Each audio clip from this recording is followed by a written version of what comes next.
नमस्कार विद्यार्थी मित्रांनो, मी अशोक पवार तुमचं सगळ्यांचं स्वागत करतो आपल्या वर्ल्ड ऑफ सायन्स म्हणजे सायन्स बाय अशोक पवार या ऑनलाईन प्लॅटफॉर्मवरती, तसेच सायन्स बाय अशोक पवार या यूट्यूब चॅनलवरती। विद्यार्थी मित्रांनो बघा, आज मी तुमच्यासाठी घेऊन आलेलो आहे रिव्हिजन सिरीज मधला एक टॉपिक ज्याला आपण पेशी म्हणत असतो, ज्याला आपण सेल म्हणत असतो। बायोलॉजी मधला हा टॉपिक आहे। या टॉपिकवर आयोगाने अनेक वेळेस प्रश्न विचारलेले आहे। प्रश्न विचारत असताना प्रश्नांचं पॅटर्न थोडं बदललेलं आहे। त्या बदललेल्या पॅटर्न नुसार आपण रिव्हिजन घेण्याचा प्रयत्न करणार आहे की नेमकं कशा प्रकारे हे टॉपिक आपल्याला ॲनालिसिस करायचं आहे।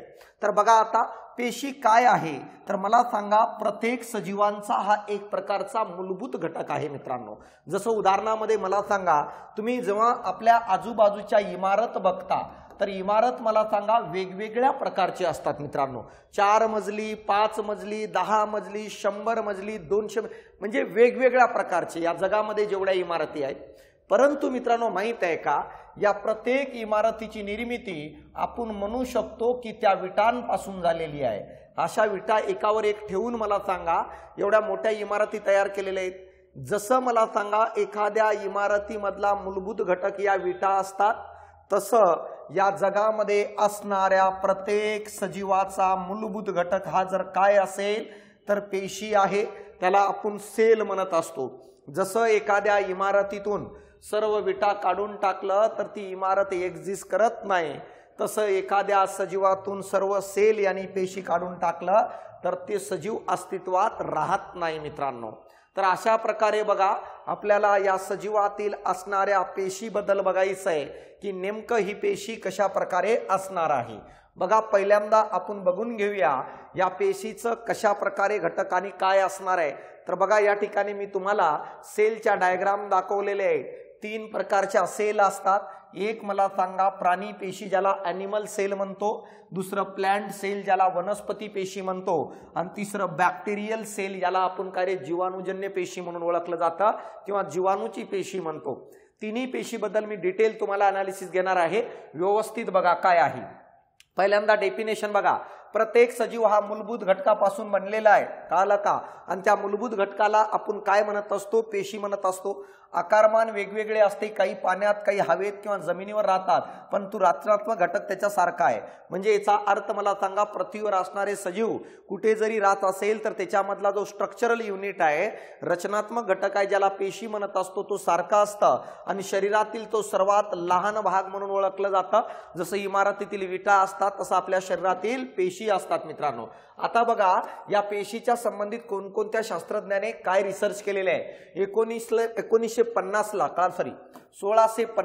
कळाला का, 1650 ला जॅक्रियस जॉन्सन यांनी पेशीच्या संबंधित काही माहिती सांगितली होती। ते एवढं महत्त्वाचं नाही आहे, परंतु बघा 1665 ला रॉबर्ट हुक नावाच्या शास्त्रज्ञाने पहिल्यांदा पेशीचा शोध लावला मित्रांनो। ज्या पेशीचा शोध लावलं ती पेशी मृत होती। यानी काय रे, पहिल्यांदा डिस्क्राइब करणारा सेलला शास्त्रज्ञ कोण असेल तर रॉबर्ट हुक। कधी 1665 मध्ये।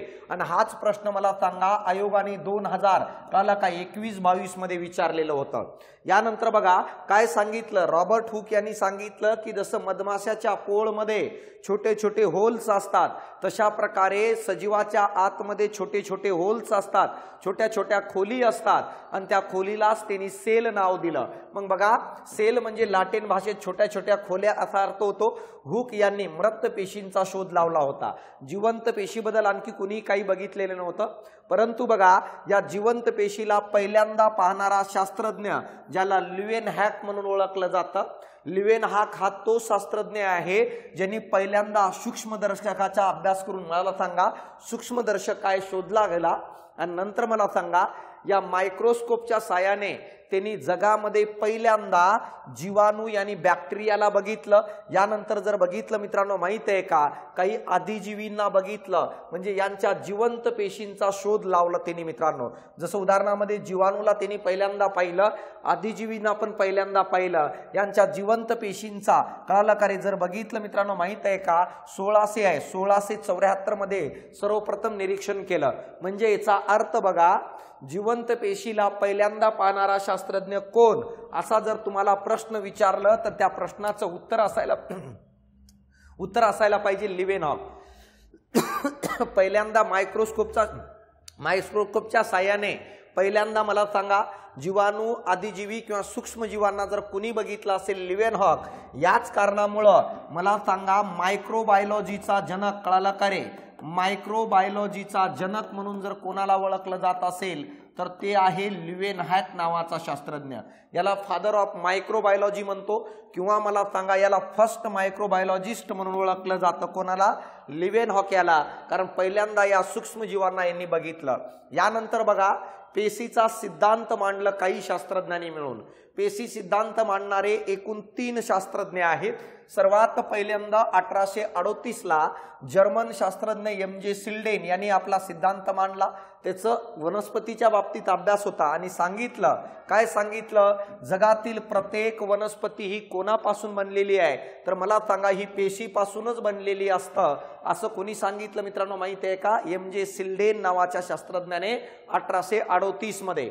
यानंतर बघा सेकंड जर्मन शास्त्रज्ञ थिओडर श्वान नावाचा शास्त्रज्ञ आहे. यांनी सांगितलं की सर्व वनस्पती आणि प्राणी हे मूलभूत अशा पेशीपासून बनलेले असतात. म्हणजे याचा अर्थ जगातील सर्व सजीव हे पेशीपासून बनलेले असतात असं विधान मला सांगा थिओडर श्वान यांनी सांगितलं. आणि जगातील सर्व सजीवांचं यानी प्राणी आणि वनस्पतीचा क्रियात्मक आणि संरचनात्मक घटक जर कोण असेल तर पेशी आहे असं विधान पण मला सांगा कोणी सांगितलं? तर मला सांगा श्वान या शास्त्रज्ञांनी सांगितलं. म्हणजे याचा अर्थ शिल्डेन आणि श्वानच्या म्हणण्यानुसार जगातील सर्व सजीव पेशीपासून बनलेले असतात. सर्व सजीवाचा संरचनात्मक घटक पेशी असतं, सर्व सजीवाचा कार्यात्मक घटक पेशी असतं असं सांगितलं.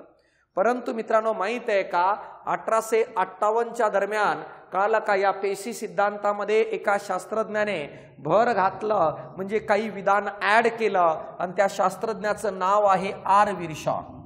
आर विर्शॉ नावाच्या शास्त्रज्ञाने काय सांगितलं रे? त्यांनी पेशी सिद्धांतात भर घातला आणि म्हटलं की सांगितलं की सर्व पेशींचा जन्म, नवीन तयार होणाऱ्या सर्व पेशींचा जन्म अस्तित्वात असणाऱ्या पेशीपासूनच होतो असं त्यांचं म्हणणं होतं. म्हणजे याचा अर्थ विर्शॉ यांनी सांगितलं की ही जर ओल्ड सेल असेल तर या ओल्ड सेल पासूनच न्यू सेलची निर्मिती होते, अचानकपणे अशा प्रकारे न्यू सेल तयार होत नाही असं या विर्शॉचं म्हणणं होतं. आणि यालाच आपण या विधानाला पेशी सिद्धांतातील भर म्हणून ओळखत असतो मित्रांनो.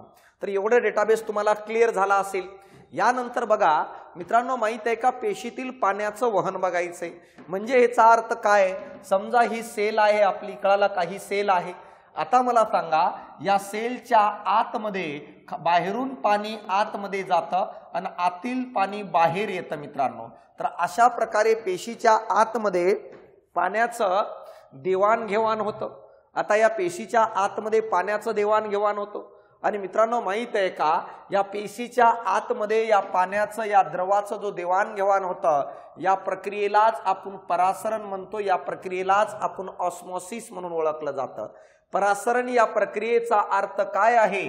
पाण्याचं अधिक प्रमाण असलेल्या भागाकडून कमी प्रमाण असलेल्या भागाकडे मला सांगा निवडक्षम पारपटलातून, यानी काय रे या पेशीच्या या सेल मेम्ब्रेन मधून मला सांगा पाण्याचं वहन जास्तकडून कमीकडे जो पाण्याचं वहन होतो या होणाऱ्या पाण्याच्या प्रवाहालाच आपण परासरण म्हणून ओळखलं जातं. म्हणजे याचा अर्थ पेशीच्या आत व बाहेर पाण्याचं वहन परासरण प्रक्रियेद्वारे होतं.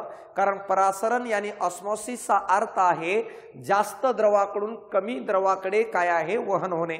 मग जर पेशीच्या बाहेर पाण्याचं प्रमाण जास्त असेल तर मला सांगा तो पाणी ऑटोमॅटिक आतमध्ये येईल. कोणाद्वारे? या निवडक्षम पारपटल किंवा या सेल मेम्ब्रेनद्वारे. पेशीत पाण्याचं प्रमाण जास्त झालं तर तो पाणी मला सांगा पेशीच्या बाहेर येईल. तर कोणत्या प्रक्रियेद्वारे? तर परासरण प्रक्रियाद्वारे. मग मला सांगा पूर्णपणे ही परासरण प्रक्रिया मेकॅनिकल आहे, यांत्रिक आहे, ऊर्जा न खर्च करता ही घडत असते. याने काय रे पेशीच्या आत व बाहेर पाण्याचं वहन विदाऊट एनर्जीने घडत असतं. कोणत्या प्रक्रियेद्वारे? तर मला सांगा ऑस्मॉसिसद्वारे. आता बघा सर मग हे पेशीच्या आत आणि बाहेरचं पाण्याचं प्रमाण जास्त कधी होतं आणि कमी कधी होतं? तर मित्रांनो माहित आहे का एखाद्या सेलला आपण कुठं ठेवतो त्याच्यावर डिपेंड आहे की त्याच्यात पाण्याचं प्रमाण जास्त होणार की कमी होणार बाहेरच्या वातावरणाच्या तुलनेत. उदाहरण देऊन सांगतो. मला सांगा, एक हरभरा आहे, कोरडा हरभरा, वाळलेला हरभरा आहे, हरभऱ्याचं बीज आहे, हरभऱ्याच्या बीजाला पाण्यात टाका बरं. तर मला सांगा, याचा अर्थ हरभरा पेशी आहे, त्याच्यात पाणी कमी आहे, पाण्यात टाकल्यामुळे बाहेर पाणी जास्त झालं म्हणून बाहेरचं पाणी त्या हरभरात जाईल म्हणून हरभराचा आकार वाढेल. तर मला सांगा, ही पण एक प्रकारची कोणती प्रक्रिया आहे? परासरण आहे. ऑटोमॅटिक पाणी चाललं ना त्या हरभरामध्ये. किंवा मला सांगा, दुसरं उदाहरण सांगतो मी तुम्हाला. एक ओला हरभरा घ्या किंवा ओला शेंगदाणा घ्या, उन्हामध्ये ठेवून द्या मित्रांनो. तर मला सांगा, त्या ओला शेंगदाण्यात पाण्याचं प्रमाण जास्त, बाहेर वातावरणात कमी म्हणून आतून बाहेर जाईल आणि त्या शेंगदाण्याचा आकार कमी होईल. तर मला काय म्हणायचंय, आणि कोरड्या हरभऱ्याला मला सांगा उन्हात ठेवा, त्याच्या आकारात बदल होणार नाही का? बाहेर पण पाणी नाही, त्या हरभऱ्यात पण पाणी नाही. मग अशा प्रकारे मला सांगा, कोणत्या ठिकाणी पेशीला ठेवतो यानुसार प्रसारण प्रक्रिया घडत असते. तर आता बघा, कोणत्या द्रावणात ठेवतो त्यानुसार 3 द्रावण पडत असतात. पहिला आहे समप्रासरणी द्रावण, दुसरा आहे अवप्रासरणी, तिसरा आहे मित्रांनो माहित आहे का, अतिप्रासरणी. मग बघा, इंग्रजीतून लक्षात ठेवा. पहिलं आयसोटोनिक सोल्युशन आहे. आयसोटोनिक सोल्युशनचा अर्थ काय? पेशीभोवती असलेल्या माध्यमातील पाण्याचं प्रमाण आणि पेशीतील पाण्याचं प्रमाण जेव्हा सारखे असते तेव्हा त्या सोल्युशनला, त्या द्रावणाला आयसोटोनिक म्हणतात. जसं उदाहरण बघ रे भाऊ, अशा प्रकारची ही सेल आहे. या सेलमध्ये पाण्याचं प्रमाण जेवढं आहे तेवढंच जर पाण्याचं प्रमाण बाहेर आहे तर अशा द्रावणाला आपण काय म्हणतो? आयसोटोनिक सोल्युशन म्हणून ओळखलं जातं. जर पेशीच्या आतमध्ये पाण्याचं प्रमाण तेवढंच बाहेर तेवढंच, तर मित्रांनो बाहेरचा पाणी आतमध्ये जाणार नाही, आतला पाणी बाहेर येणार नाही, कारण दोघांची पातळी सेम आहे. मग या केसमध्ये मला सांगा, पेशीचं कोणतंही आकार बदलत नाही. न पेशीतला आकार वाढतो न पेशीचा आकार कमी होतो. मग आयोगाने विचारलं, कोणत्या द्रावणात पेशी ठेवल्यानंतर आकारात बदल होत नाही? तर आयसोटोनिक. सेकंड आहे हायपोटोनिक. हायपोटोनिक म्हणजे काय बघा, पेशीभोवती असलेल्या माध्यमातील पाण्याचे प्रमाण पेशीतील पाण्याच्या प्रमाणापेक्षा अधिक असते. म्हणजे याचा अर्थ बघा, पेशीच्या आतमध्ये पाण्याचं प्रमाण कमी आणि पेशीच्या बाहेर पाण्याचं प्रमाण काय जास्त. मग मला सांगा, अशा प्रकारे असा द्रावण ज्या द्रावणात पेशी ठेवल्यानंतर त्या द्रावणाचं पाण्याचं प्रमाण जास्त आणि पेशीत कमी होत असेल तर अशा द्रावणाला हायपोटोनिक म्हणतात. मग मला सांगा, पाणी पेशीच्या बाहेरून पेशीच्या आतमध्ये जाईल प्रसारण प्रक्रियेद्वारे, कारण जास्त कडून कमीकडे जाणार आहे. मग हळूहळू या पेशीतला पाणी वाढेल म्हणून मला सांगा, या पेशीचा आकार वाढतो आणि या कारणामुळे मला सांगा, पेशी फुगते रे, पेशीची साईज वाढते. मग कोणत्या द्रावणात पेशी ठेवल्यानंतर त्याचा आकार वाढतो असा प्रश्न विचारला तर उत्तर हायपोटोनिक द्या. यानंतर अतिप्रासरणी द्रावण, ज्याला हायपरटोनिक सोल्युशन म्हणतात. ह्याच्यामध्ये उलट आहे मित्रांनो. काय उलट आहे रे? तर मित्रांनो माहित आहे का, ह्याच्यामध्ये पेशीच्या आतमध्ये पाण्याचं प्रमाण जास्त असतं आणि पेशीच्या बाहेर पाण्याचं प्रमाण कमी असतं. या कारणामुळे पेशीच्या आतून बाहेर पाण्याचं वहन होतं आणि या कारणामुळे मला सांगा, हळूहळू पेशीत पाणी कमी झाल्यामुळं या पेशीचं आकार कमी होतं. ही पेशी मित्रांनो माहित आहे का, आकसते, यानी पेशीचा आकार हळूहळू कमी व्हायला सुरुवात होऊन जातो मित्रांनो. मग कोणत्या द्रावणात पेशी ठेवल्यानंतर पेशीचा आकार कमी होतो? तर मला सांगा, हायपरटोनिक. का? कारण पेशीतून पाणी बाहेर जात असतं. तर हे आपल्याला समजणं गरजेचं आहे मित्रांनो. कळालं इथपर्यंत? आता बघा, प्राणी पेशी किंवा वनस्पती पेशी अतिप्रासरणी द्रावणात ठेवल्यामुळे या पेशीतील पेशीद्रव्य आकसते मित्रांनो. का आकसते? कारण द्रव्य बाहेर चाललाय. या प्रक्रियेला रससंकोच म्हणतात किंवा प्लाझ्मोलिसिस म्हणून ओळखलं जातं. म्हणजे याचा अर्थ, जेव्हा वनस्पती किंवा प्राणी पेशीला आपण अशा द्रावणात, अशा सोल्युशनमध्ये नेऊन ठेवतो की ज्या ठिकाणी पेशीच्या बाहेर पाण्याचं प्रमाण कमी आणि पेशीत पाण्याचं प्रमाण जास्त, ज्याला हायपरटोनिक सोल्युशन म्हणतो, अशा वेळेस मला सांगा, पाणी पेशीच्या आतून बाहेर जातं आणि या कारणामुळे पेशीचा आतील पाण्याचं प्रमाण कमी होतो आणि या प्रक्रियेला रससंकोच किंवा प्लाझ्मोलिसिस म्हणून ओळखलं जातं. तर आयोगाने जर असा प्रश्न विचारला, प्लाझ्मोलिसिस ही प्रक्रिया कोणत्या द्रावणात घडते? तर हायपरटोनिक मध्ये घडते. आता बघा, आपण पहिल्यांदा बघून घेऊया पेशीच्या बाहेर असणारा आवरण. आता मला सांगा, पेशीच्या बाहेर दोन आवरण असतात. सर्वात बाहेरच्या आवरणाला आपण सेल वॉल म्हणतो रे मित्रांनो. कळालं का? काय म्हणतो? सेल वॉल, ज्याला पेशी भित्तिका म्हणतात. आणि मला सांगा, त्याच्या आतमध्ये आवरण असणाऱ्याला पेशी पटल म्हणतो आपण. त्याला आपण काय रे? सेल मेम्ब्रेन म्हणून ओळखलं जातं. हे आपल्याला समजणं गरजेचं आहे. तर आपण आता बघूया की सेल वॉल काय असणार आहे ते आपल्याला बघायचंय. यानंतर आपल्याला बघायचंय काय रे? की सेल मेम्ब्रेन काय आहे. तर पहिल्यांदा बघा, सर्वात बाहेरचा आवरण आपल्याला बघायचंय काय? पेशी भित्तिका, ज्याला सेल वॉल म्हणत असतो. हे आपल्याला समजणं गरजेचं आहे. बघा, या ठिकाणी तुम्हाला प्लांट सेल दिलेली आहे. वनस्पती पेशीची ही डायग्राम आहे. कारण मला काय म्हणायचंय की पेशी भित्तिका फक्त आणि फक्त वनस्पती पेशीत असते, प्राणी पेशीमध्ये हा आवरण आढळत नाही. म्हणून या ठिकाणी वनस्पती पेशी दिलेली आहे आणि याचा सर्वात बाहेरचा जो आवरण आहे त्यालाच आपण जर काय म्हणत असेल तर सेल वॉल म्हणतो. मला सांगा, पेशी भित्तिका बाहेरच्या वातावरणापासून पेशी त्या आतील घटकांना वेगळं ठेवतं. जे आतील घटक आहेत नाहीये, या सगळ्यांना बाहेरच्या वातावरणापासून वेगळं ठेवण्याचं कार्य सेल वॉल करत असते. ही सेल वॉल आपल्याला प्राणी पेशीत आढळताना दिसत नाही. म्हणजे काय रे? ॲनिमल सेलमध्ये नसते. आता बघा, जर बघितलं तर कोणाकोणामध्ये प्रेझेंट असते? तर कवक नावाच्या या सजीवामध्ये पण सेल वॉल प्रेझेंट असते. पण कवकाची पेशी भित्तिका कशाची बनली असा प्रश्न विचारलं तर कायटिनची बनलेली आहे. हे तुम्ही उत्तर द्या. कायटिन सोबत काही प्रमाणात प्रोटीन किंवा ग्लुकॅन असतात, पण मुख्य कंटेंट हा कायटिन असतो मित्रांनो. यानंतर शैवाल नावाच्या, कळाला का, एक पेशीय किंवा बहुपेशीय असणाऱ्या सजीवांमध्ये आल्गीमध्ये जो सेल वॉल आहे ती सेल्युलोजची बनलेली आहे असं उत्तर द्या तुम्ही. कारण आल्गीची आणि शैवालाची पेशी भित्तिका ही सेल्युलोजची असते. यासोबतच काही प्रमाणात ग्लुकॅन, ग्लायकोप्रोटीन असतं, परंतु मला सांगा मुख्य कंटेंट शैवालाच्या सेल वॉलचं सेल्युलोज असतं. या व्यतिरिक्त मित्रांनो माहित आहे का, जर बघितलं तर जीवाणूची पण मला सांगा सेल वॉल असते. बॅक्टेरियाची सेल वॉल कोणाची बनलेली असते? तर पेप्टिडो ग्लायकेन नावाचा एक पदार्थ असतं. या पेप्टिडो ग्लायकेन नावाच्या पदार्थापासून मित्रांनो माहित आहे का सेल वॉल बनलेली असते जीवाणूची. मग अशा प्रकारे मला सांगा, ही सेल वॉल आहे जी फक्त वनस्पती पेशीत प्रेझेंट असते. हे लक्षात ठेवा. पेशी भित्तिकेच्या आतमध्ये मला सांगा एक आवरण असतं, त्याला पेशीपटल म्हणतो. बघा, हा आवरण आहे पेशीपटल. मित्रांनो माहित आहे का, या आवरणाला जर बघितलं पातळ आवरण असतो, परंतु मित्रांनो माहित आहे का, हे आवरण दोन थरापासून बनलेलं असतो. 2 लेयरचा असतो. त्या दोन्ही थरांमध्ये आपल्याला काय आढळतं रे?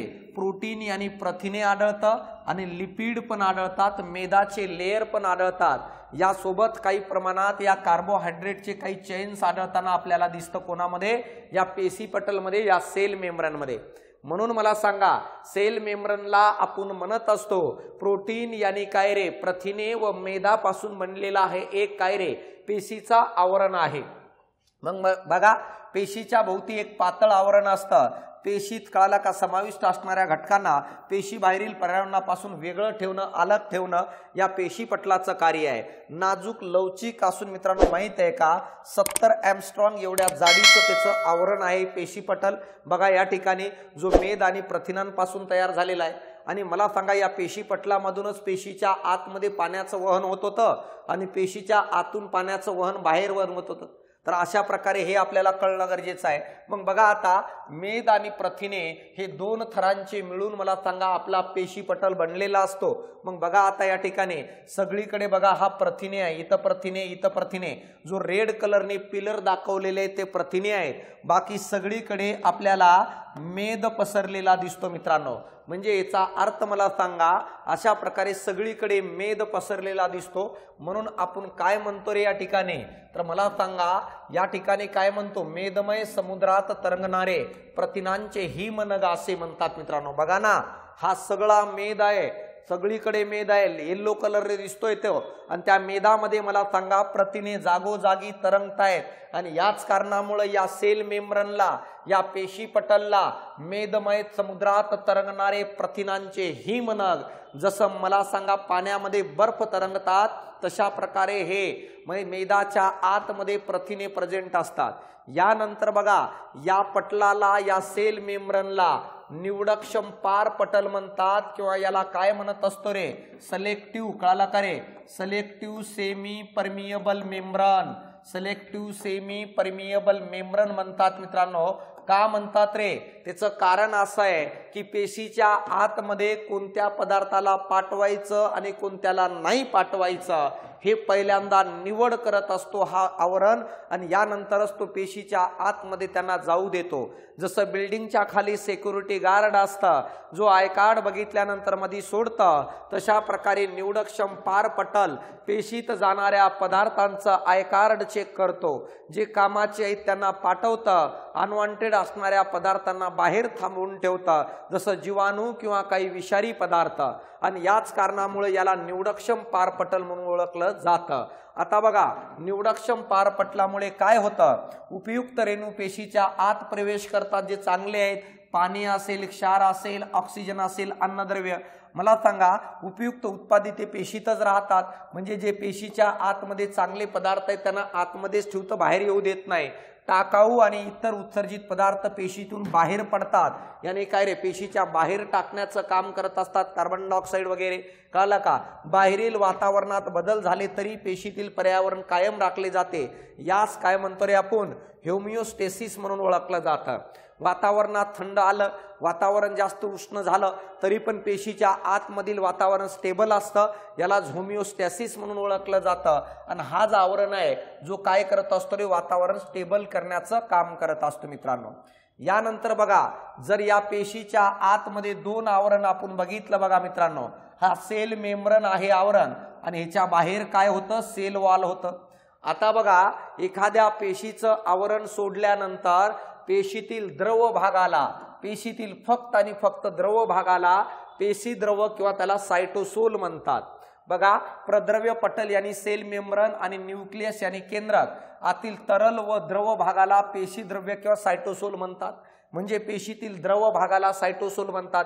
हा सतत हालचाल करत असतो मित्रांनो, जो सायटोसोल आहे हा कंटिन्युअसली हालचाल करत असतो, हे आपल्याला समजणं गरजेचं आहे, हे आपल्याला कळणं गरजेचं आहे। यामध्ये अनेक पेशीची अंगके विखुरलेले असतात, बघा हे अंगके सगळे पेशीमध्ये मला सांगा या द्रव भागावरती विखुरलेले आहेत। पेशी द्रव्यातील द्रव भागाला कळलं का रे, सायटोसोल म्हणतात, जो ओनली लिक्विड पार्ट आहे त्याला सायटोसोल म्हणतो, हे आपल्याला कळणं गरजेचं आहे। आता बघा या द्रव भागात काय काय आढळतं रे, या द्रव भागात आपल्याला अमिनो आम्ल प्रेझेंट असताना दिसतात। याच अमिनो आम्लापासून मला सांगा वेगवेगळ्या प्रथिनांची निर्मिती केली जाते। या सायटोसोल मध्ये ग्लुकोज, जीवनसत्वे असे अनेक पदार्थ आपल्याला पेशीतील द्रव भागामध्ये आढळताना दिसतात, ज्याला आपण सायटोसोल म्हणत असतो। पेशीच्या रासायनिक अभिक्रिया पेशी द्रव्यामध्येच होतात। सेलला जर कोणतीही केमिकल रिॲक्शन करायची असेल तर त्या द्रव भागातच करत असते, ज्याला आपण सायटोसोल म्हणत असतो मित्रांनो। प्राणी पेशीमधील जो पेशी द्रव्य यानी काय रे, सायटोसोल आहे, कळलं का रे। वनस्पती पेशी द्रव्यापेक्षा अधिक असतं मित्रांनो, कळलं का, जर बघितलं आणि दाट असतो, कळलं का, हे अधिक नसतो रे, अधिक कणयुक्त असतं आणि दाट असतो, म्हणजे याचा अर्थ मला सांगा प्राणी पेशीतला जो सायटोसोल आहे, कळलं का, वनस्पती पेशीच्या तुलनेतील सायटोसोल पेक्षा द्रव भागापेक्षा अधिक कणयुक्त आणि दाट असतो, हे कळणं गरजेचं आहे। वनस्पती पेशीत मोठ्या आकाराच्या रिक्तिकेमुळे मला सांगा पेशीद्रव्य आणि सायटोसोल नावाचा द्रव वनस्पती पेशीत कडेला सारलेला असतो। कारण काय, वनस्पती पेशीत जो काही कोणाचा आकार, रिक्तिकेचा आकार आहे तो मोठा आहे, या कारणामुळे द्रव पदार्थ कडेला सारलेला असतो, त्यालाच आपण सायटोसोल म्हणत होतो। हे आपल्याला समजणं गरजेचं आहे, हे आपल्याला कळणं गरजेचं आहे। आता बघा मी तुम्हाला या ठिकाणी काय सांगतो व्यवस्थित लक्षात द्या। हे अंगके बघण्याच्या अगोदर मी तुम्हाला पेशीची संरचना सांगून देतो, कळून जाईल तुम्हाला। मला सांगा एखाद्या सेलला 3 भागात विभागून अभ्यास करतो। एक म्हणजे काय रे, त्या सेलचे आवरण मध्ये पहिला आहे त्याला सेल वॉल किंवा त्याला पेशी भित्तिका म्हणतो। दुसरा आहे त्याला सेल मेम्ब्रेन म्हणत असतो किंवा त्याला पेशी पटल म्हणत असतो। या व्यतिरिक्त मला सांगा जर बघितलं सेकंड भाग या सेलच्या आतमध्ये केंद्रक असतं मित्रांनो। केंद्रकाच्या व्यतिरिक्त या सेलमध्ये पेशी द्रव्य यानी आपल्याला सायटोप्लाझ्मा आढळताना दिसतं। या सायटोप्लाझ्मामध्ये मला सांगा द्रव भाग सायटोसोल एकीकडे असतो आणि या सायटोप्लाझ्मामध्ये पेशीच्या अंगकांचा समावेश होतो ज्याला सेल ऑर्गनेल्स म्हणतो। मला सांगा आता जे अंगक या ठिकाणी मी सांगतोय ह्याचे दोन भागात विभाजन करतो आपण। एक म्हणजे काय रे पेशीचे अंगक असे की ज्यांना आवरण नसणारे ज्याला विदाउट लेयर म्हणतो आणि दुसरा गट आहे पेशीच्या अंगकाचा ज्याला आपण म्हणतो आवरण असणारे विथ लेयर। 2022 ला आयोगाने प्रश्न विचारलं पेशीच्या कोणत्या अंगकात आवरण नसतं, उत्तर दिलेलं होतं रायबोझोम नावाचा अंगक ज्याला आवरण नसतं, सेंट्रोझोम नावाचा अंगक ज्याला आवरण नसतं। मित्रांनो रायबोझोमला आवरण नसतं। रायबोझोम पेशीतला सर्वात लहान ऑर्गनेल्स आहे। रायबोझोम प्रथिनांची निर्मिती करता म्हणून त्याला प्रथिनेचा कारखाना म्हणतो। सेंट्रोझोम पेशी विभाजनामध्ये महत्त्वाची भूमिका निभावत असतो। आता बघा आवरण असणाऱ्यामध्ये दोन गट पडत असतात। पहिल्यांदा एक गट आहे त्याला एकेरी आवरण असणारे म्हणतो, एकेरी आवरण असणारे, आणि दुसरा गट आहे त्याला दुहेरी आवरण असणारे म्हणतो। मित्रांनो माहित आहे का दुहेरी आवरण असणाऱ्यामध्ये पहिला आहे त्याला आपण लवके म्हणून ओळखलं जातं ज्याला आपण प्लास्टिड म्हणतो। यानंतर मला सांगा दुहेरी आवरण असणाऱ्यामध्ये तंतुकणिका एक आहे ज्याला आपण काय मायटोकॉन्ड्रिया म्हणून ओळखलं जातं, हे आपल्याला कळणं गरजेचं आहे। तर अशा प्रकारे बघा दुहेरी आवरण असणाऱ्यामध्ये हे दोघं आहेत। सांगतो मी तुमच्यासाठी बघा लवके फक्त वनस्पती पेशीत आढळणारा अंगक आहे। आकाराने सर्वात मोठा पेशीचा अंगक लवकेला म्हणून ओळखलं जातं। वना सांगा तंतुकणिकेला दुसरा सर्वात मोठा आकाराने असणारा अंगक म्हणतात। दोघांमध्येही दुहेरी आवरण असतं। सर्वात लहान अंगक रायबोझोमला म्हणतात आणि उरलेले सगळे एकेरी आवरण असणारे आहेत ज्यांच्यामध्ये आंतरद्रव्य जलिका येते ज्याला इंग्रजीतून आपण काय रे एंडोप्लाझ्मिक रेक्टिक्युलम म्हणतो। यानंतर मला सांगा जर बघितलं गॉल्गी काय नावाचा एक अंगक येतं ज्याला गॉल्गी बॉडी म्हणतात।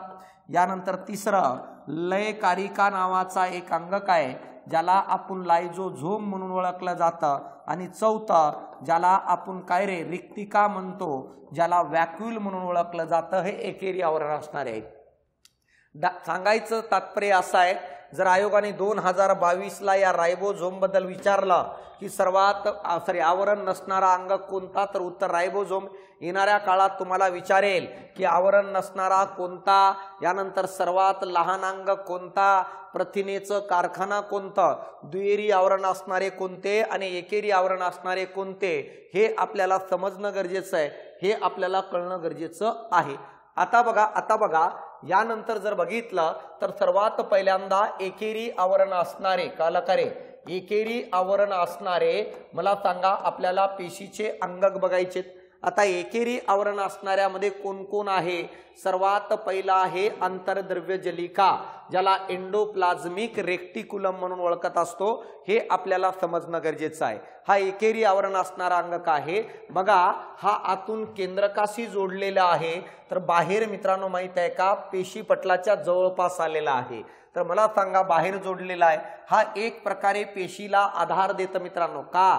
कारण बघा ही आंतरद्रव्य जलिका ही रेड कलरनी दाखवलेला हा सगळा पट्टा याचं काम काय रे पेशीला आधार देणे, कारण द्रव पदार्थ हालचाल करतो आणि त्या पेशीला एक सपोर्ट करण्याचं काम करतं। मित्रांनो माहित आहे का आणखी काय करतं रे विषारी पदार्थांना जलद्रावणीय करते, म्हणजे याचा अर्थ जे विषारी पदार्थ आहे त्यांना पेशीच्या बाहेर उत्सर्जन करण्याची जबाबदारी पण मला सांगा एंडोप्लाझ्मिक रेक्टिक्युलम कडे देण्यात आलेली आहे। दुसरे एक महत्त्वाचं पॉइंट बघा शरीराची वहन व्यवस्था म्हणून जर कोणाला बनत असेल तर कोणाला म्हणतो आपण माहित आहे का अंतर्द्रव्य जलिकेला म्हणतो। जसं आपल्या शरीरात रक्ताभिसरण संस्था निर्माण झालेली आहे तसं पेशीच्या आतमध्ये पदार्थाच्या वहनासाठी वहन व्यवस्थेची भूमिका ही एंडोप्लाझ्मिक रेक्टिक्युलम निभावत असते, हे आपल्याला समजणं गरजेचं आहे। बघा इथून दाखवतो, हे रेड कलरनी जेवढं दिलेलं आहे हे सगळेचे सगळं मला सांगा अंतर्द्रव्य जलिका आहे,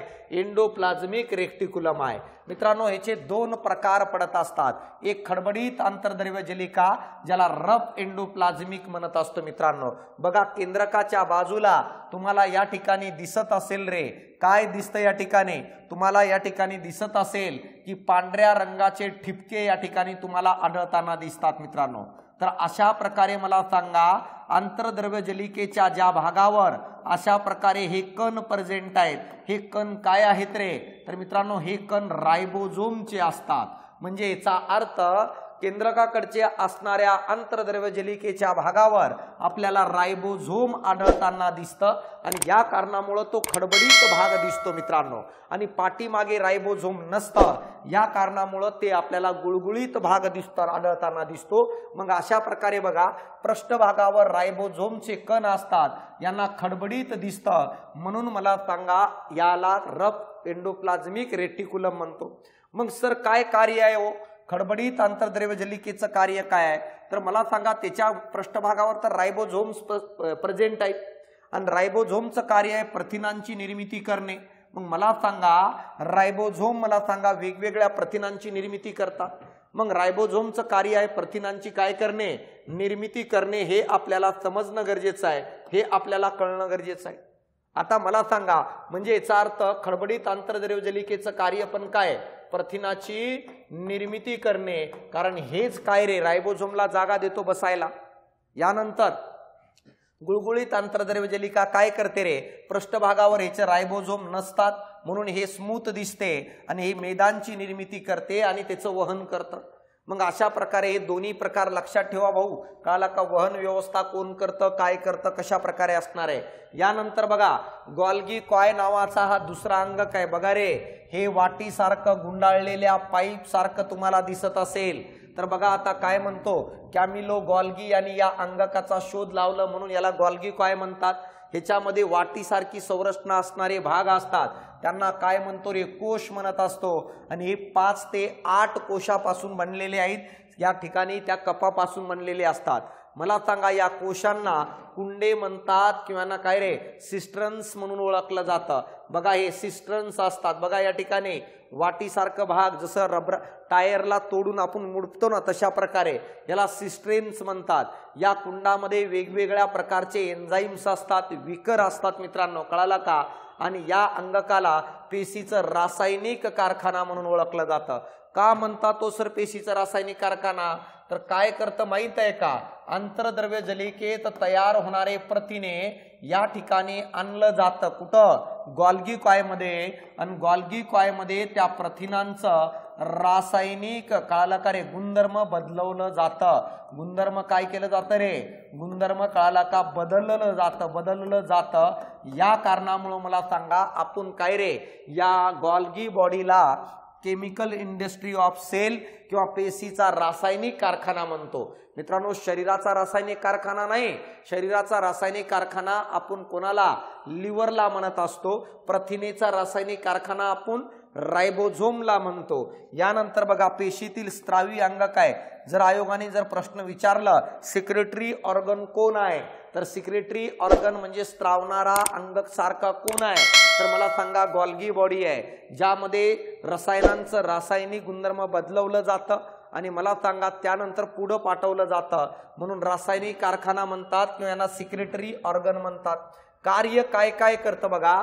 पेशीत तयार झालेल्या पदार्थामध्ये परिवर्तन करणे, तेच म्हटलो मित्रांनो रासायनिक गुणधर्म बदलवणे, पेशीत तयार होणाऱ्या पदार्थाचं नंतर त्याची विभागणी करणे, कोणाकडे किती पाठवायचं, काय करायचं, आणि त्यांचे एकत्रीकरण करून ठेवणे, कारण जर भविष्यात लागलं तर ते वापरता येईल म्हणून ते रसायन। यानंतर बघा विकर एन्झाईम्स असेल, मेद असेल, हे स्त्रावी चिकट पदार्थांचे यांच्या पेशीच्या आत बाहेर वहन करणे। पेशीच्या आत आणि बाहेर मला सांगा विकरांचं, मेदांचं किंवा अन्य घटकांचं वहन करणे। गॉल्गी कॉय ही रिक्तिका आणि पिटिकांची निर्मिती करतात। म्हणजे याचा अर्थ मला सांगा, आपल्या पेशीच्या आतमध्ये तयार होणारा व्हॅक्युल्स आणि रिक्तिका नावाचा अंगक कोण निर्माण करते रे? गॉल्गी कॉय निर्माण करते. पेशी भित्तिका, प्रद्रव्य पटल, लय कारिका यांच्या निर्मितीत पण मला सांगा गॉल्गी कॉय मदत करते. आणि मला सांगा अशा प्रकारे हे फंक्शन आहेत. प्रायमरी फंक्शन हे लक्षात ठेवा गॉल्गी कॉय बद्दल. ह्याच्यात सिस्ट्रेन असतात वाटीसारखे भाग, 5 ते 8 सिस्ट्रेन पासून पूर्ण गॉल्गी कॉय बनलेला आहे. मला सांगा ह्याच्यामध्ये विविध विक्रिया असतात ज्याच्या सहाय्याने पदार्थांचं रासायनिक गुणधर्म बदलवतात, म्हणून त्याला रासायनिक कारखाना म्हणतात. Chemical industry of cell. दुसरं याला सिक्रेटरी ऑर्गन म्हणतात. हे खूप महत्वाचे पॉइंट आहेत मित्रांनो. यानंतर बघा एक ॲडव्हर्टाईजचा भाग आहे, सगळ्यांना सांगू इच्छितो. बघा तुमच्यासाठी खास मी घेऊन आलेलो आहे गोल्डन ऑपॉर्च्युनिटी. म्हणजे काय रे?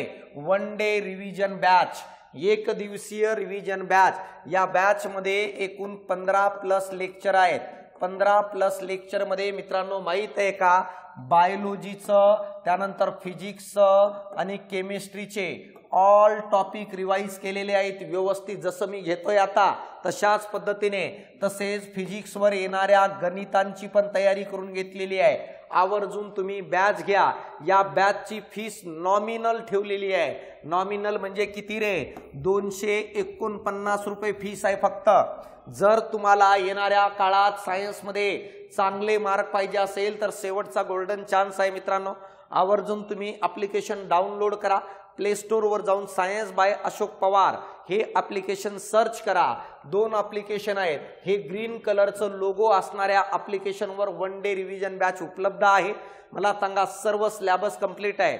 बॅचची कालावधी 30 दिवसासाठी आहे. ॲडमिशन घेतलं त्या दिवसापासून. आणि तुम्हाला एक लेक्चर 2 वेळेस पाहता येईल. फीस फक्त 249 आहे. लवकरात लवकर आपला प्रवेश निश्चित करून घ्या. डेमो लेक्चरसाठी तुम्हाला सायन्स बाय अशोक पवार हा यूट्यूब चॅनल जॉईन करायचं आहे. याच्यावर संभाव्य प्रश्नांची सिरीज पण भेटून जाईल. यासाठी सगळे मिळून काय करा माहिती आहे का, यूट्यूब चॅनल जॉईन करा आणि आवर्जून तुम्ही बॅच जॉईन करू शकता. सायन्सचं प्रॉब्लेम सॉल्व्ह करायचं असेल तर. टार्गेट आहे 30 एप्रिलसाठी. ओके चलो आता मला सांगा लय कारिका. लय कारिका पण हा पेशीचा एक प्रकारचा अंगक आहे मित्रांनो. माहित आहे का याला काय दिलेलं आहे मित्रांनो? माहित आहे का? एकेरी आवरणाचा आहे. ह्याच्या आतमध्ये वेगवेगळे प्रथिने असतात आणि याला जबाबदारी दिलेली आहे संरक्षणाची.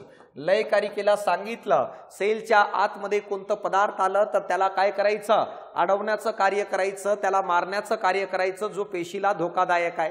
मग बघा लय कारिका यानी लायझोझोम. आयोगाने 2022ला प्रश्न विचारला खालीलपैकी तो कोणता अंगक आहे जो जीवाणूंना मारतं आणि त्याला आत्मघाती पिशव्या म्हणून ओळखलं जातं? उत्तर दिलेलं होतं लय कारिका, लायझोझोम.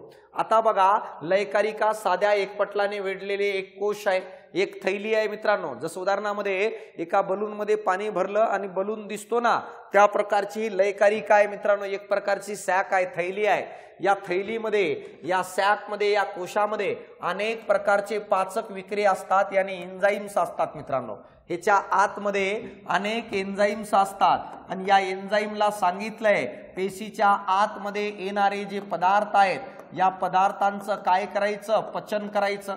जसं आपल्याला पचन संस्थेमध्ये अन्न नलिकेमध्ये वेगवेगळे विकर, वेगवेगळे एन्झाईम उपलब्ध करून दिलं ज्याच्या साहाय्याने आपण मित्रांनो कर्बोदकाचं, मेदाचं आणि प्रथिनेचं पचन केलं. सेम तशाच प्रकारे पेशीच्या आतमध्ये येणाऱ्या कार्बनी पदार्थाच्या पचनासाठी या लय कारिकेच्या आतमध्ये वेगवेगळ्या प्रकारचे एन्झाईम्स प्रेझेंट असतात आणि त्या एन्झाईमच्या साहाय्याने पेशीच्या आतील कार्बनी पदार्थांचं पचन करते. याच कारणामुळे मला सांगा आपण लय कारिकेला पेशीची पचन संस्था म्हणतो मित्रांनो. काय म्हणतो रे? पेशीची पचन संस्था म्हणून ओळखलं जातं. हे कळणं गरजेचं आहे. यानंतर बघा काय करते रे तर मित्रांनो विकारामध्ये पदार्थाचे पचन घडून आणण्याची क्षमता असते आणि याच कारणामुळे मला सांगा पेशीची पचन संस्था म्हणून ओळखलं जातं कोणाला? या लायझोझोमला. यासोबतच बघा या अंगकाला पेशीतील टाकाऊ पदार्थाची विल्हेवाट लावणारी संस्था म्हणतात. का?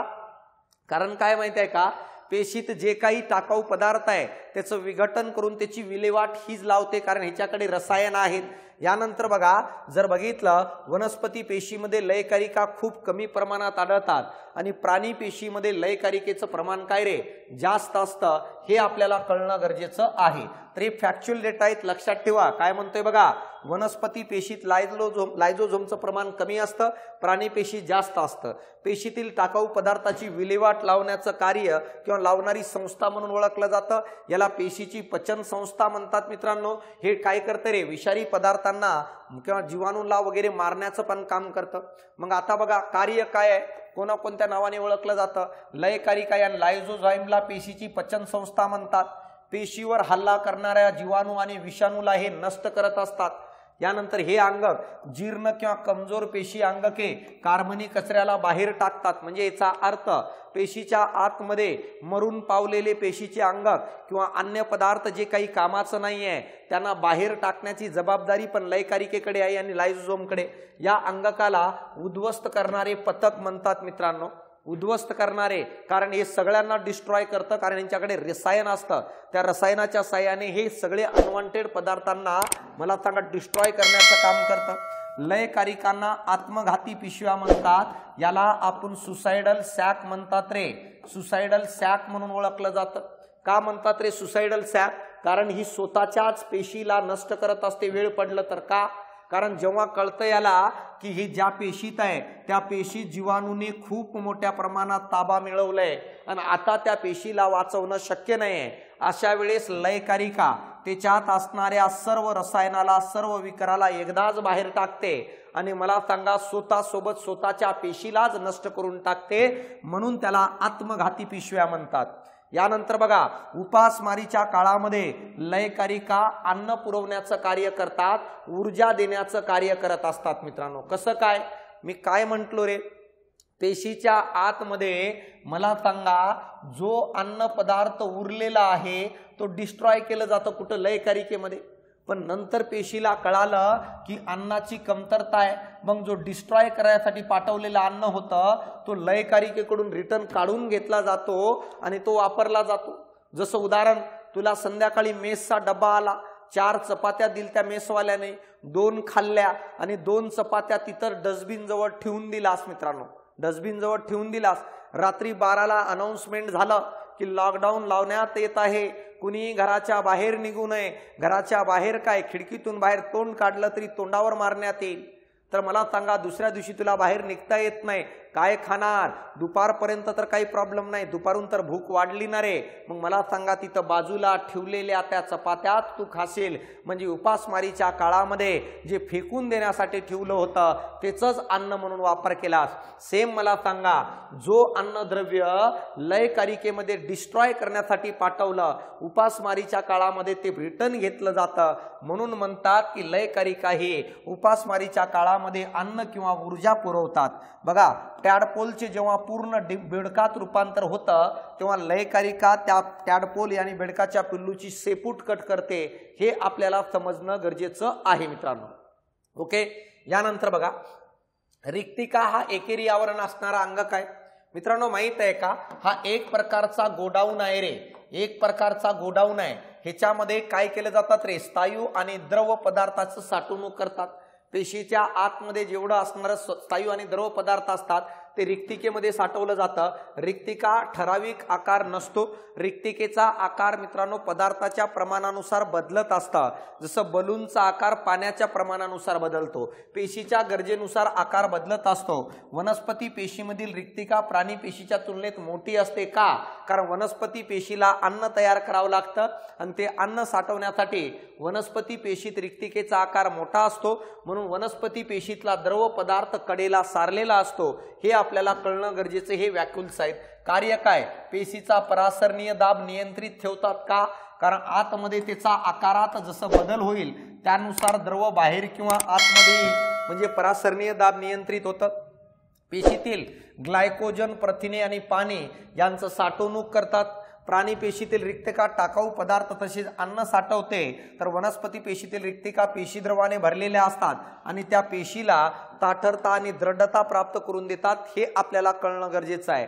प्राणी पेशी अन्न वगैरे साठवतं, तर वनस्पती पेशी पेशी द्रव्याने भरलेले असतात, या कारणामुळे एक प्रकारचा आधार मिळतो. आता बघा पेशीचे अंगके, आवरण नसणारे अंगके रायबोझोम. रायबोझोम हा पेशीतला सर्वात लहान अंगक आहे, प्रथिनांची निर्मिती करत असतं, म्हणून याला प्रथिनेचं कारखाना म्हणतात, प्रथिनेचं कारखाना म्हणून ओळखलं जातं. हे आपल्याला कळणं गरजेचं आहे. पेशीतील सर्वात लहान अंगक आहे आणि यानंतर मला सांगा याला आवरण नसतं. सेंट्रोझोम मला सांगा पेशीचं विभाजन करतो, याने काय रे सेल डिव्हिजन मध्ये सेंट्रोझोमची महत्वाची भूमिका असते.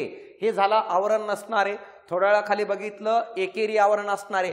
आता आपल्याला बघायचंय दुहेरी आवरण असणारे, ज्यांना डबल लेयर आहे. ते डबल लेयर मध्ये मला सांगा पहिलं बघूया तंतुकणिका. तंतुकणिका आपल्याला प्राणी पेशीत पण आढळते आणि वनस्पती पेशीत पण आढळते, ज्याला मायटोकॉन्ड्रिया म्हणतो. मग बघा या अंगकाद्वारे ऊर्जा निर्मिती केली जाते.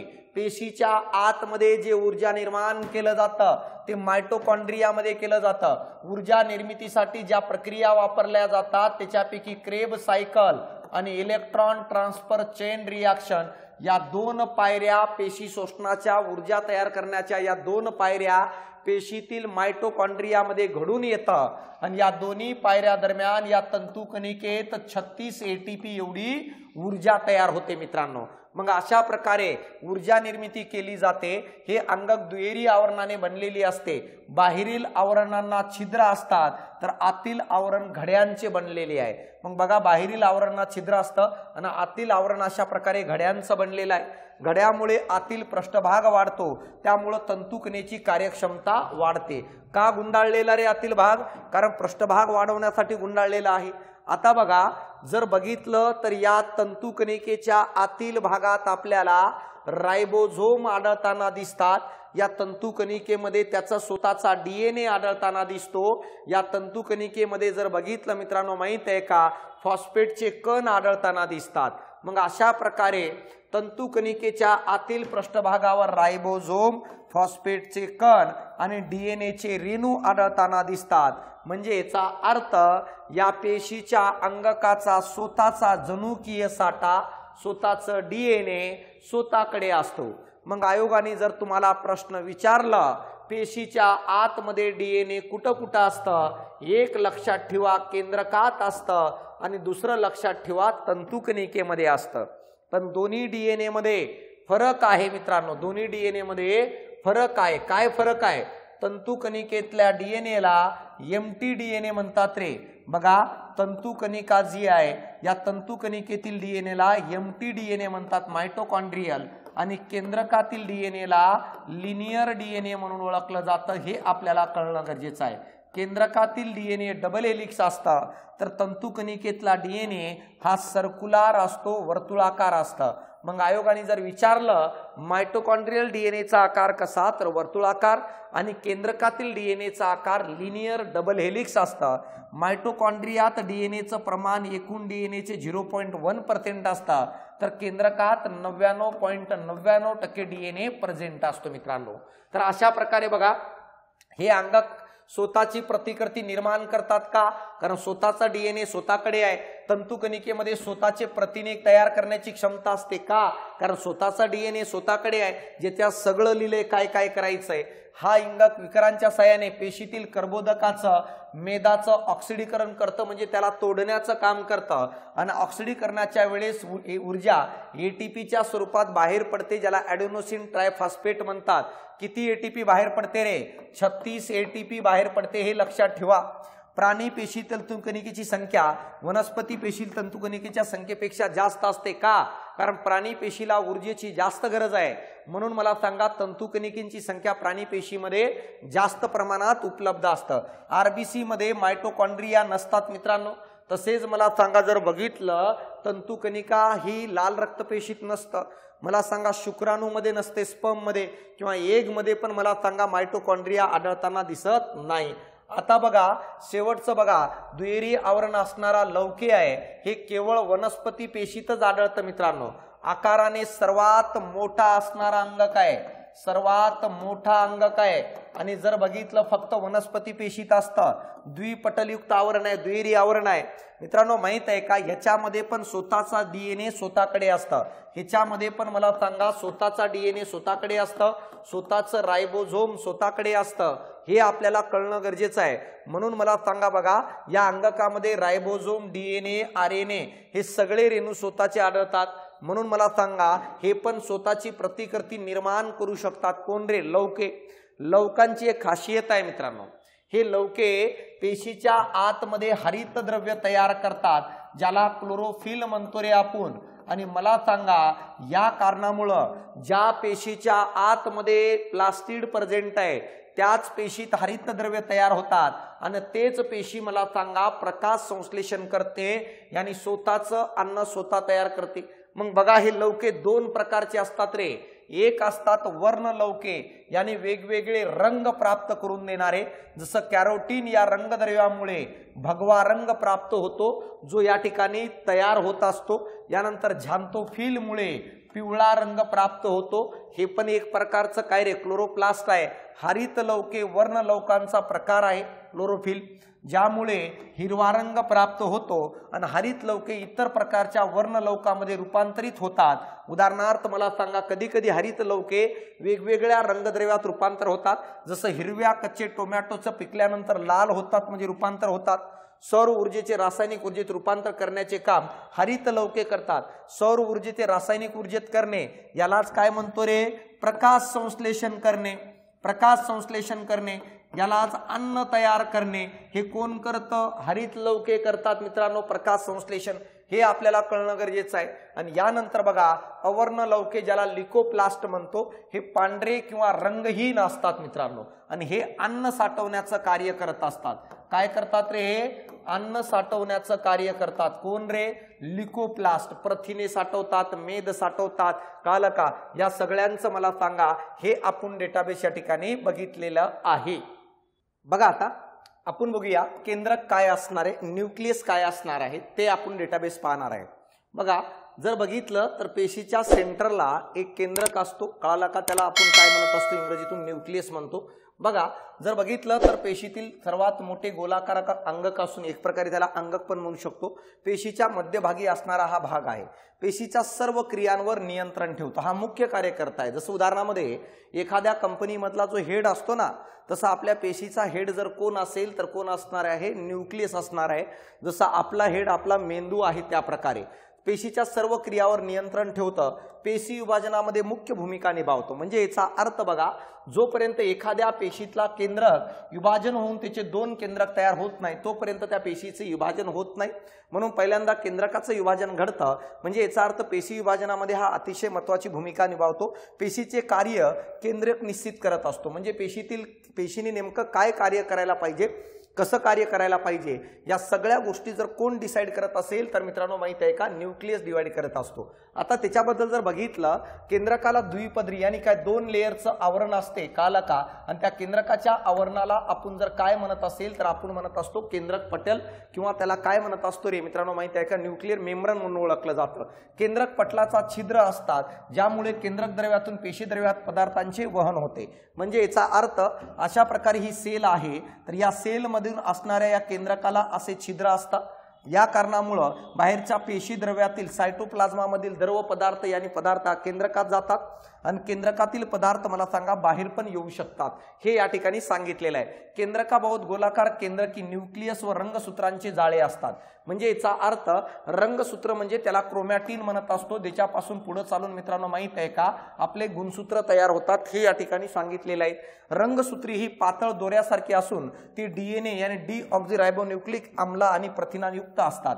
म्हणजे याचा अर्थ कशापासून बनलेले आहे? क्रोमॅटिन। क्रोमॅटिनची निर्मिती ही डीएनए आणि प्रथिनांपासून बनलेली असते आणि नंतर या क्रोमॅटिन या रंगसूत्रांच्या जाळ्यापासून आपल्याला गुणसूत्र तयार होताना दिसतं, हे आपल्याला कळणं गरजेचं आहे। बघा, हे रंगसूत्रे पुढे चालून काय करतात, गुणसूत्र तयार करत असतात। म्हणजे याचा अर्थ डीएनएच्या एकत्रीकरणातून जी जाळी तयार होते त्याला आपण क्रोमॅटिन म्हणतो, आणि या क्रोमॅटिन प्रकारच्या जाळीपासून जो तयार होतो त्याला आपण गुणसूत्र, त्याला आपण क्रोमोझोम म्हणत असतो। हे सगळं केंद्रकाच्या आतमध्ये घडताना दिसतात।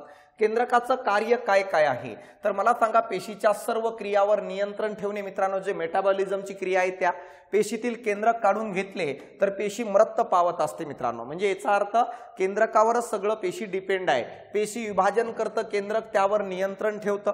अनुवांशिक कळाला का गुणांचे पुढील पिढीकडे काय आहे, संक्रमण करतं का, कारण याच केंद्रकामध्ये आपल्याला डीएनए आढळताना दिसतात, याच केंद्रकामध्ये आपल्याला क्रोमोझोम आढळताना दिसतात। क्रोमोझोम काय असतात, डीएनएचे जाळे असतात, आणि एक क्रोमोझोम मला सांगा एका पिढीकडून दुसऱ्या पिढीकडे जातात, आणि या कारणामुळे गुणधर्मांचे गुणांचे वहन पॅरेंटकडून चाइल्डकडे नेक्स्ट जनरेशनकडे होताना आपल्याला दिसतात। आता बघा, या केंद्रकाच्या आतमध्ये नेमकं कोणते रासायनिक घटक आहेत हे पहिल्यांदा आपल्याला कुणी सांगितलं, फ्रेडरिच मिशर यांनी मांडलं मित्रांनो। म्हणजे याचा अर्थ केमिकल कंपोनंट ऑफ न्यूक्लियस, म्हणजे याचा अर्थ केंद्रकाच्या आतमध्ये तर द्रावण आहे, पण त्या द्रावणाच्या आतमध्ये नेमकं कोणते केमिकल, कोणते रसायन आहेत ही संकल्पना आपल्याला पहिल्यांदा फ्रेडरिच मिशर यांनी मांडली। केंद्रकातील द्रव पदार्थ यांनी बाजूला काढलं मित्रांनो, जसे ही पेशी आहे, या केंद्रक आहे, या केंद्रकातील द्रव पदार्थ यांनी बाजूला काढलं। या द्रव पदार्थाला पहिल्यांदा त्यांनी न्यूक्लिन नाव दिलं, नंतर कळालं तो ऍसिड गुणधर्म दाखवतो। या कारणामुळे केंद्रकातील केमिकल कंपोनंटला न्यूक्लिक ऍसिड म्हणतो, हे आपल्याला समजणं गरजेचं आहे। मग सर, हा न्यूक्लिक आम्ल नावाचा जो केंद्रकाच्या आतील द्रव पदार्थ आहे, ज्याला केंद्रकीय आम्ल म्हणतो, हे कोणापासून बनलेलं आहे तर हे बनलेलं आहे मित्रांनो, माहिती आहे का, न्यूक्लियोटाइड पासून। मग सर, हे न्यूक्लियोटाइड काय आहे तर न्यूक्लियोटाइड केंद्रकाच्या आतमध्ये असणारा केमिकल आहे। न्यूक्लियोटाइड पासूनच मला सांगा केंद्रकातील डीएनए, आरएनए, क्रोमोझोम सगळे बनलेले असतात। मग न्यूक्लियोटाइड मध्ये कोण कोण असतं तर न्यूक्लियोटाइड मध्ये मित्रांनो माहित आहे का, शर्करा प्रेझेंट असतो, न्यूक्लियोटाइड मध्ये फॉस्फेट गट प्रेझेंट असतं, आणि याच न्यूक्लियोटाइड मध्ये नायट्रोजन पदार्थ प्रेझेंट असतं। मग आयोगाने जर विचारलं न्यूक्लियोटाइड मध्ये कोणाकोणाचा समावेश होतो, शर्करा, फॉस्फेट गट, नायट्रोजन पदार्थ, हे तुम्हाला सांगता यायला पाहिजे। आणि या तिघांपासूनच आपल्या शरीरातील डीएनए आणि आरएनए ची निर्मिती झालेली असते। कोणाकोणापासून, शर्करा, फॉस्फेट गट, नायट्रोजनयुक्त पदार्थ, आणि तिघांना एकत्रित काय म्हटलं होतं, न्यूक्लियोटाइड। मग आता बघा, या ठिकाणी मी तुम्हाला ते सगळं व्यवस्थित करून दिलेलं आहे, व्यवस्थित समजून घ्या। न्यूक्लियोटाइड मधील घटक, न्यूक्लियोटाइड मध्ये शर्करा, फॉस्फेट गट आणि नायट्रोजनयुक्त पदार्थांचा समावेश होतो। ही पण गोष्ट मला सांगा कोणी, फ्रेडरिच मिशरनी सांगितली। आता बघा, आणखी एक कन्सेप्ट आहे, न्यूक्लियोसाइड आहे बघा रे भाऊ, न्यूक्लियोसाइड नावाचा आहे, वरचा टाइड होतं। न्यूक्लियोसाइड मध्ये फॉस्फेट गट नसतो, फक्त शर्करा आणि नायट्रोजनयुक्त पदार्थांचा समावेश होतो मित्रांनो। म्हणजे याचा अर्थ आयोगाने जर प्रश्न विचारलं न्यूक्लियोटाइड कोणापासून बनला तर शर्करा, फॉस्फेट गट, नायट्रोजन पदार्थ।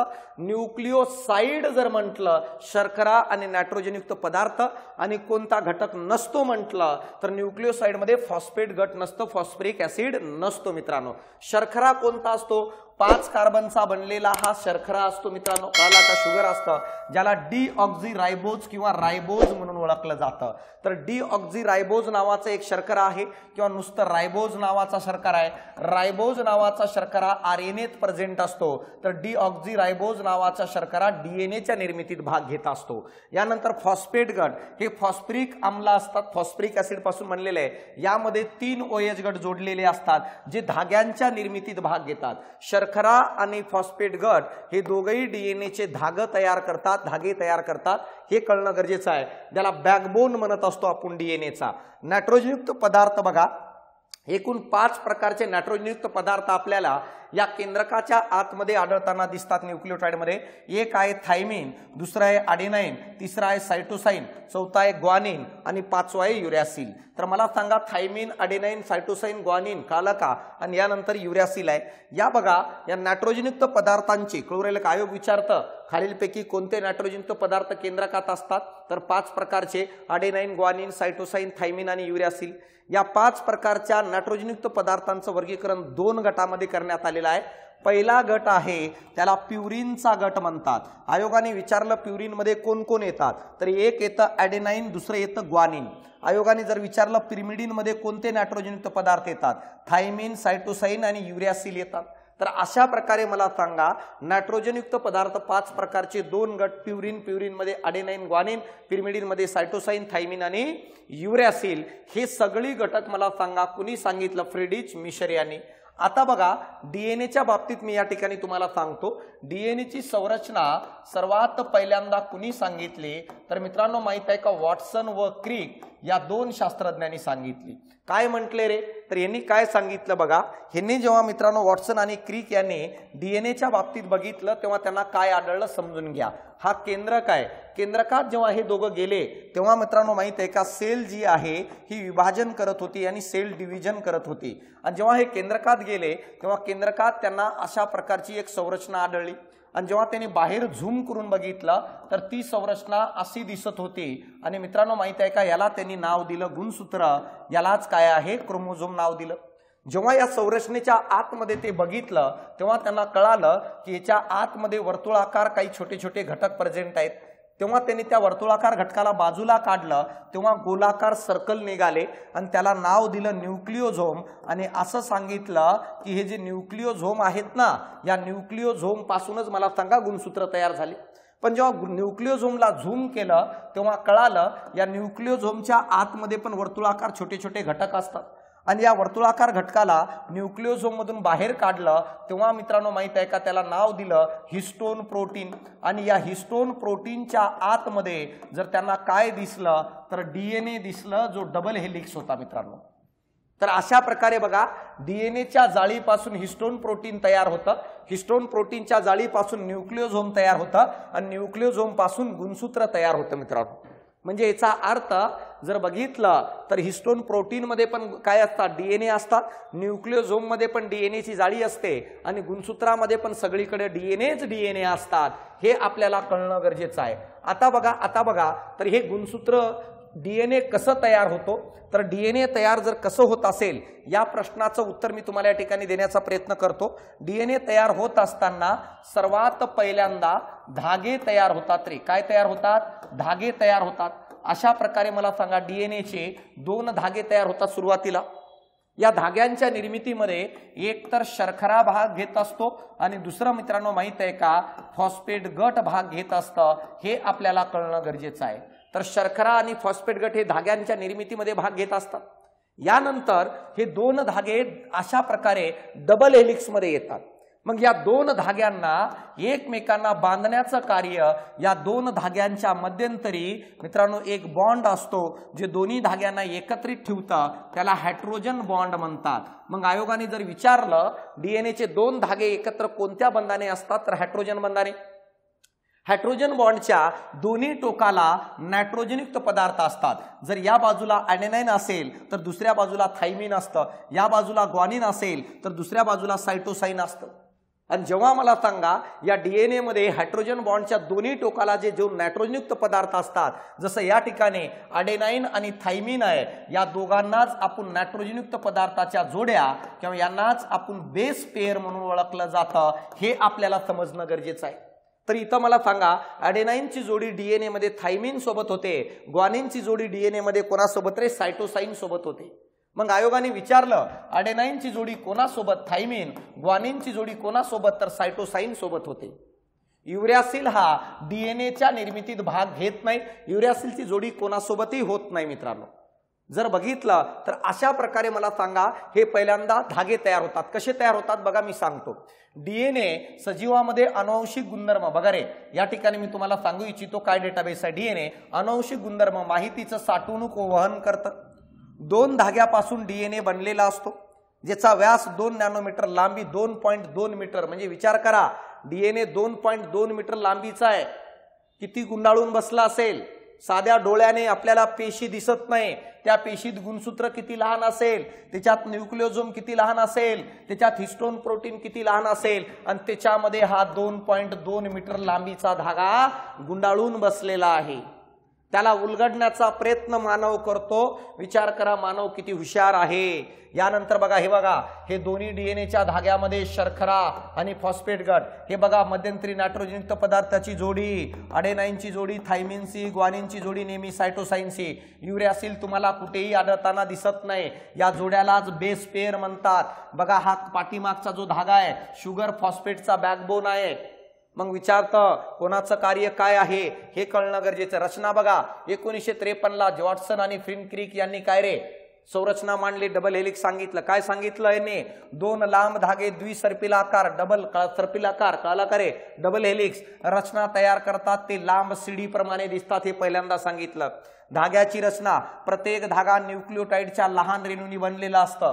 कोण कोण असतात धाग्याच्या निर्मितीमध्ये? न्यूक्लियोटाइडच्या शर्करेच्या 5व्या कार्बनला तर दुसऱ्या शर्करेच्या 3ऱ्या कार्बनला दुसऱ्या बाजूने जोडलेला असतो। म्हणजे काय रे पंचकार्बनीमध्ये जर शर्करा बघितलं, हे टोक जर 5व्या कार्बनने एंड होत असेल तर मला सांगा दुसरा टोक 3ऱ्या कार्बनने एंड होतं डीएनएचा। जर इकडचा टोक 5व्या कार्बनने एंड होत असेल, दुसरा टोक 3ऱ्या कार्बनने एंड होतं। हे ज्या लाईन मध्ये सांगते ते काल इथपर्यंत। यानंतर बघा जोडी कोणाची कोणासोबत, मला सांगा 2 गट सांगितलं तर मी तुम्हाला। पहिलं गट सांगितलं प्युरिन, प्युरिन मध्ये येतं अडेनाइन आणि ग्वानिन। दुसरं गट सांगितलं तर पिरिमिडिनचं, कोणाचं? पिरिमिडिन। कोण कोण असतं रे? सायटोसाइन, थायमिन आणि युरॅसिल असतं। आता जोडी कोणामध्ये? बघा एका धाग्यात असलेला नायट्रोजनयुक्त पदार्थ दुसऱ्या धाग्यात असलेल्या नायट्रोजनयुक्त पदार्थाची जोडी तयार करतं, समोरासमोर असणारे। यानंतर बघा प्युरिन पदार्थाची जोडी नेहमी पिरिमिडिन पदार्थाचीच होते। प्युरिन मध्ये जोडी तयार होत नाही। अडेनाइन आणि ग्वानिन कधी जोडी तयार करत नाही, किंवा पिरिमिडिन मधले सायटोसाइन, थायमिन, युरॅसिल आपसात जोडी नाही तयार करत। जोडी प्युरिनची पिरिमिडिन सोबत, पिरिमिडिनची प्युरिन सोबत होते। त्याच्यामध्ये कोणाकोणासोबत होते बघा, त्याच्यामध्ये अडेनाइनची जोडी थायमिनशीच होते। म्हणजे काय रे, ए हा नेहमी थायमिनशीच जोडी तयार करतो। यानंतर बघा त्यानंतर जर बघितलं मित्रांनो माहिती आहे का, अडेनाइन आणि थायमिन हे 2 हायड्रोजन बंधाने जोडलेले असतात। म्हणजे याचा अर्थ अडेनाइन आणि थायमिन मध्ये 2 हायड्रोजन बॉन्ड असतात, हे समजा। आयोग विचारतं अडेनाइन आणि थायमिन मध्ये किती बॉन्ड असतात हायड्रोजनचे? 2। यानंतर बघा ग्वानिनची जोडी नेहमी सायटोसाइनशीच होते। म्हणजे ग्वानिन हा सायटोसाइन सोबतच आढळेल, आणि ग्वानिन आणि सायटोसाइन मध्ये 3 हायड्रोजन बॉन्ड असतात, ट्रिपल हायड्रोजन बॉन्ड। हे तुम्हाला कळणं गरजेचं आहे। याला म्हणतात अभ्यास मित्रांनो। नायट्रोजनयुक्त पदार्थाच्या जोड्या गेल्यामुळे ते शिडी प्रमाणे दिसतात। 2 पायऱ्यामधील अंतर 0.34 नॅनोमीटर आहे रे। 2 पायऱ्यामधील अंतर, कोणत्या 2 पायऱ्यामधील अंतर? या 2 पायऱ्यामध्ये जो अंतर आहे तो काल इथपर्यंत। यानंतर बघा प्युरिन पिरिमिडिनचे गुणोत्तर 1:1 असतं। जोडी तयार करत असताना प्युरिन गटाचा 1 जसं अडेनाइन, पिरिमिडिन गटाचा 1च, प्युरिन गटाचा 1, पिरिमिडिन गटाचा 1च चालतं। काल का रे हिंदू मॅरेज ऍक्ट 1:1 काल इथपर्यंत। तर मला सांगा या ठिकाणी युरॅसिल भाग घेत नाही, डीएनए मध्ये युरॅसिल जोडी तयार करत नाही। आयएमपी पॉइंट आहे, आयोग एक्सेप्शन मध्ये जाऊन विचारतं। तर अशा प्रकारे बघा हे डीएनए आपण बघितलं। आता आरएनए मध्ये जर बघितलं, आरएनए डीएनए पासूनच तयार होतो। डीएनएचा 2 धाग्यापैकी एक धागा तुटून बाजूला पडतो, आणि त्या एका धाग्यापासूनच मला सांगा आपल्याला आरएनए तयार होताना दिसतं। मग बघा आरएनए मध्ये एकच धागा आहे मित्रांनो। मग आता बघा मी काय म्हणतो, केंद्रकात तसेच पेशीद्रव्यात आरएनए आढळतं। बघा मित्रांनो नायट्रोजनयुक्त पदार्थाची जोडी सगळ्यांमध्ये नसते, काही आरएनए मध्ये नायट्रोजनयुक्त पदार्थाची जोडी असते तर काहींमध्ये नसते मित्रांनो, हे कळणं गरजेचं आहे। आता बघा जर जोडी असेल तर आरएनए मध्ये बघा कोणाची कोणासोबत जोडी, पहिले डीएनए लक्षात ठेवा। डीएनए अडेनाइनची थायमिन, ग्वानिनची सायटोसाइन। आरएनए मध्ये काय होतं बघा, आरएनए मध्ये इथे युरॅसिलला जागा भेटली नव्हती ना, युरॅसिल म्हणतो मला नाही काही घेणं देणं, आपल्याला आता आरएनए मध्ये जोडी तयार करायचं, किती दिवस एकटा राहू? काला का या ठिकाणी जो युरॅसिलला जोडी तयार करता आली नव्हती तो आता म्हणतो मी किती दिवस एकटा राहू, असंच मरू का? मला जोडी तयार करायची आहे। मग मला सांगा त्यांच्या जे थायमिन म्हणतो भाऊ कर जाऊ दे आता, काला का? मग आरएनए मध्ये अडेनाइनची जोडी युरॅसिल सोबत होते, ग्वानिन आणि सायटोसाइन म्हणतात आम्ही नाही वेगळं होणार, थायमिन म्हणतो वेगळं होतो, म्हणून त्याच्या जागेवर युरॅसिल येतं, आरएनए मध्ये थायमिन बाजूला होऊन जातो, म्हणजे आरएनए मध्ये थायमिन जोडी तयार करत नाही। मग बघा अडेनाइनची जोडी युरॅसिलशी होते, ग्वानिनची जोडी सायटोसाइनशी होते, कळलं का? तर मला सांगा थायमिनची जोडी तयार करण्यापेक्षा भाग घेत नाही, म्हणजे थायमिन जोडी तयार करत नाही याच्यामध्ये। एकेरी धागा असतो मित्रांनो आरएनएचं, हे आपल्याला कळणं गरजेचं आहे। आता बघा आरएनएचे प्रकार काय आहेत। दोन प्रकारचे आरएनए आढळतात, जनुकीय आरएनए, अजनुकीय आरएनए। जनुकीय आरएनए म्हणजे असा आरएनए ज्याच्या आतमध्ये जनुकीय गुणधर्म साठवलेले असतात, आणि असे आरएनए आपल्याला काही व्हायरसमध्ये आढळताना दिसतात, बाकी कुठे आढळताना दिसत नाही। अजनुकीय आरएनए मध्ये मित्रांनो माहित आहे का, जनुकीय गुणधर्म नसतात, तर हे प्रथिन साठवण्याचं कार्य किंवा प्रथिनाच्या निर्मितीमध्ये भाग घेण्याचं कार्य करतात। कोण रे? अजनुकीय आरएनए। आणि मानवामध्ये अजनुकीय आरएनए असतो जो प्रथिनांची निर्मिती करतं, आणि मित्रांनो माहित आहे का, मग काय करतो, ते साठवण्याचं कार्य करतं। मग बघा अजनुकीय आरएनएचे 3 प्रकार पडतात। पहिलं एमआरएनए।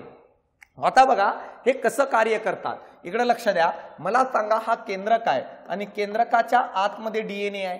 प्रथिन कसं तयार करायचं हे केंद्रकाला माहित आहे। ही रायबोझोम नावाची मशीन आहे, रायबोझोम प्रथिनांची निर्मिती करतं, पण रायबोझोमला हे माहित नाही की प्रथिन कसं तयार करायचं। म्हणून मला सांगा हा डीएनए एमआरएनए ची निर्मिती करतो। एमआरएनएला डीएनए एका कागदावर प्रोसेस लिहून देतं, चिठ्ठी लिहितं, डीएनए चिठ्ठी लिहितो की अशा अशा प्रकारे रसायन तयार करायचं। मग ती चिठ्ठी घेऊन हा एमआरएनए रायबोझोम कडे जातं। म्हणून बघा कळालं का, तर ह्याचं कार्य काय एमआरएनएचं, डीएनए पासून प्रथिन निर्माण होणाऱ्या पृष्ठभागापर्यंत माहितीचं वहन करणे हे मेसेंजर आरएनएचं कार्य आहे। आता जर या मेसेंजर आरएनएला जर बघितलं, हा साधा संरचनेचा आणि सरळ आणि न गुंडाळलेला आरएनए। कोण? एमआरएनए अशा प्रकारे सरळ आणि न गुंडाळलेला आहे। या कारणामुळं या नायट्रोजनयुक्त पदार्थाची जोडी एमआरएनए मध्ये तयार होत नाही। मग आयोगाने विचारलं कोणामध्ये नायट्रोजन पदार्थाची जोडी नसते, तर एमआरएनए मध्ये सरळ आणि न गुंडाळलेला आहे, आणि एकूण आरएनए पैकी याचं प्रमाण 3 ते 5% आहे। कार्य काय? केंद्रकातील माहिती रायबोझोम पर्यंत आणणे, हे त्याचं कार्य आहे। यानंतर बघा दुसरं आरआरएनए काय आहे। आरआरएनए हे रायबोझोम सोबत आढळतं मित्रांनो। मग मला सांगा स्वतःचा अनेक ठिकाणी गुंडाळलेला जातात, हे गुंडाळलेलं आहे मित्रांनो, कळालं का। आणि आरआरएनए गुंडाळला असल्यामुळे पहिलं कार्य समजून घ्या। कार्य काय रे? कार्य आहे एमआरएनएला कळालं का रायबोझोम मध्ये जागा देणे। आता मला एक सांग भाऊ, चिठ्ठी घेऊन येणारा कोण आहे? एमआरएनए।